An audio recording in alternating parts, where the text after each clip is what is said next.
शांत.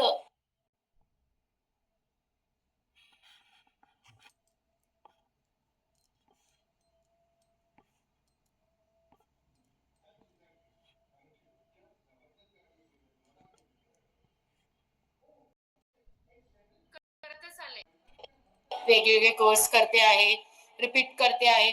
इतकं समाधान आहे, इतकी शांती आहे. म्हणजे इव्हन अगदी क्षणामध्ये डोळे बंद होतात आणि मंत्रजापा चालू होतो. सारखं त्या वातावरणामध्ये राहिल्याने हे झालंय. घरातले आपले कामं सुरळीत लेडीजला खूप कामं असतात. छोट्या-छोट्या गोष्टी असतात आणि लेडीज 24 करतात आपल्या घरामध्ये. ड्युटी ते जे करतात, त्यांना असं सुट्टी हा प्रकार राहत नाही. कंटिन्युअस वर्क राहतं. तर या वेगळ्या कोर्सने आणि इतके प्रॉब्लेम्स मला होते. पण कोणताही प्रॉब्लेम आला तर मी मॅमला कॉल करायची आणि त्याचे सोल्युशन्स मिळायचे. हालाकी मॅमने जितक्या काही रेमेडीज दिल्या आहेत, त्यातल्या मी 50% पर्यंतच करू शकले. तितका वेळ पण नाही देऊ शकली. पण माझ्या जीवनामध्ये खूप बदल झाला. म्हणून तुम्हाला सगळ्यांना बघितल्यावर मला असं वाटतं, की तुम्ही सगळ्यांनी करा. काहीही असेल ना, सगळं अगदी मनापासून सांगा. आज मला सकाळपासून वाटत होतं, ही बॅच सुरू झाल्यावर मला बोलायचंय. कारण की मला आतून सुख जाणवायला लागलं. आणि खूप प्रॉब्लेम्स, पैशाचं पण सोल्युशन. पैसे पण माणसाला जगण्यासाठी आवश्यक असतात. प्रत्येकालाच वाटतं, आपल्याला वेळेवर पैसे आवश्यक आहेत, गरजेचे आहेत, आपल्या गरजा पूर्ण करण्यासाठी. तर या कोर्स झाल्यापासून आणि सगळ्यात महत्त्वाचं मॅमने एक शब्द म्हटला होता, की अक्षय तृतीयेला अक्षय कलश मॅमने तयार करायला सांगितला होता. त्या अक्षय कलशमध्ये शक्य झालं तर सोन्याचे कॉइन ठेवा म्हणून सांगितलं होतं, 11 कॉइन. तर सोन्याचे 11 कॉइन म्हटलं तर खूप जड जातं ना. तर त्यावेळेला मी सोनाराला विचारलं होतं, अर्धा ग्रामचा कॉइन आहे का म्हणून. कारण की 11 म्हटलं तर ते 5.5 ग्राम झालं त्यावेळेला.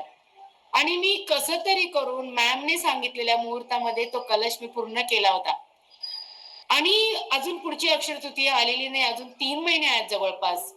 पण माझा अनुभव मी सांगते, त्या कलशचं जे फळ मॅम सांगितले होते, ते फळ मिळणं सुरू झालंय. आपण म्हणतो सोनं इतकं महाग झालं, घेऊ शकत नाही. प्रत्येक जण म्हणते की घेऊ शकत नाही. पण नाही, हा जो कलश केला गेला ना, मी खरंच सांगते, की खरंच माझं 98 मध्ये 98 मध्ये लग्न झालं आहे. 98 पासून 2024 23 पर्यंत समजा. मी जे इयरली सोनं घेत आली, आपण दसऱ्याला घेतो, अक्षय तृतीया, त्याच्या प्रमाणामध्ये मी अक्षय कलश बसवल्यानंतर जे सोनं घेतलंय त्याचं प्रमाण खूप खूप बदललंय. सोनं असू दे, चांदी असू दे, पैसे असू दे. एवढ्या वर्षाचं आणि माझं या अक्षय कलश म्हणजे 9 महिने झाले समजा मला करून. मला खूप फरक जाणवला. तर असं वाटतं ना, की प्रत्येक प्रत्येक जण एक-एक शब्द मॅम जेव्हा तोंडातले शब्द काढतात ना, तर तो प्रत्येक शब्द सोन्यासारखा आहे माहितीये, इतका त्याचा फायदा आहे. आणि आज सकाळपासून मॅम मला तुमची खूप आठवण येते. म्हणजे एक पीस कुणास ठाऊक सकाळपासून चालू आहे माझ्या मनामध्ये इचल-बिचल. मला बोलायचंय, मला बोलायचंय. इतकंच माझ्या मुलाच्या बाबतीमध्ये खूप समाधानी. ॲक्चुअली सगळ्यात मोठी प्रॉपर्टी तर आपले मुलंच.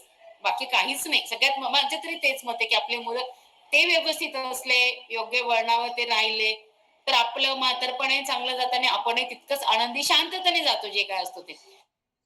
पण तेच व्हायला लागलेलं आहे. मुलगा समोर सॅटिस्फॅक्शन म्हणजे खूप काही आणि मी विसरून जाते. वेगवेगळे अनुभव आहेत, वेगवेगळे कोर्स आहे. जो आठवला तो बोलत जायचं, जो आठवला तो बोलत जायचं. पण मला खूप फरक झाला, खूप जास्त. कालचा अनुभव ते काल सत्यनारायण पूजा केली, थकलेली होती आणि काल मला कलश वेगवेगळे मी जे ठेवते नैशाण्याला सगळे बदलायचे होते. मनाची द्विधा अवस्था होती. शरीर थकलेलं आहे आणि मनात ते करायचंय. कसं करणार, कसं करणार? जाऊन टीव्ही समोर बसली. डोळे तिथं आहेत, पण इथं सगळं तेच चालू आहे. आणि डोळे बंद केली, की एक मंत्र जप कंटिन्युअस ते 5-6 मंत्राचं जे एक लिंक तयार केले. म्हणजे मला जाणवत होते, की माझे डोळे बंद होत होते आणि आपोआप मी ते म्हणत जात होती. आणि शेवटी मी उठली. 10:30 ला मी स्टार्ट केलं आणि मात्र मी ते काम संपवलं. मग तेव्हा मला जाणवलं, की हे आलं कुठून? इतकी थकली होती, की मला पाय टाकायला जड जात होतं. पण मी ते संपवलं मॅम. जे काही होतं आपण ठेवतो नेहमी. ते काल सगळं बदलवून सगळं तयार केलं. गुड. खूप शांत आहे म्हणून सगळ्यांना सांगते अगदी, की सगळे सोल्युशन्स होणार आहे याच्यामधनं. प्रत्येक कितीही मोठा प्रॉब्लेम असू दे. मी तर जॉइन झाली तर माझा सगळ्यात मोठा प्रॉब्लेम माझ्या कामवाल्या होत्या. तीच कंप्लेंट असायची मला, हे प्रॉब्लेम. आणि आज मला आठवण पण नाही येत माहिती, इतकं माझा दिवस व्यवस्थित जातो.